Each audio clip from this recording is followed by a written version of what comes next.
गाली गीत लेके आए हैं, कैसे लगे कमेंट बॉक्स में दीदी ऐसा बताइएगा। बनाते हैं कि इनका जेकर सहरवा में बन गए मकान उ तो गौआ भूलान, जेकर सहरवा में बन गए मकान उ तो गौआ भूलान। अपन जन्म भूमि देखयो न आवे, आई सहरिया में दुनिया बसावे। अपन जन्म भूमि देखयो न आवे, जाई सहरिया में दुनिया बसावे। लड़कन से गाँव फार्म हाउस बताओ तो गौआ भूलान, जेकर सहरवा में बन गए मकान उ तो गौआ भूलान, जेकर सहरवा में बन गया मकान उ तो गौआ भूलान। गौआ से जब उ शहर में गईले, शहर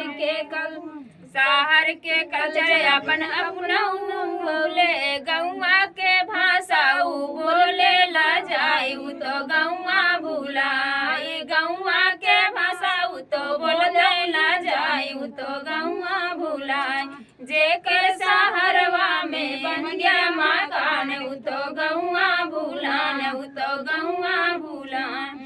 शहर के सुविधा खुलई मन भावई, शहर के सुविधा खुलई मन भावई, गौआ में आई परेशानी बतावे। उ तो खाना होटलवा में खाई हो उ तो गौआ भूलान, खाना होटलवा में खाई हो उ तो गौआ भूलान। जब हो सहरिया में आवई महामारी, जब हो सहरिया में आवई महामारी, खाई और खाबे और जिए भय खाबे और जियब भय दुसवारी। तब सबका अपन गौआ देखान उ तो गौआ भूलान,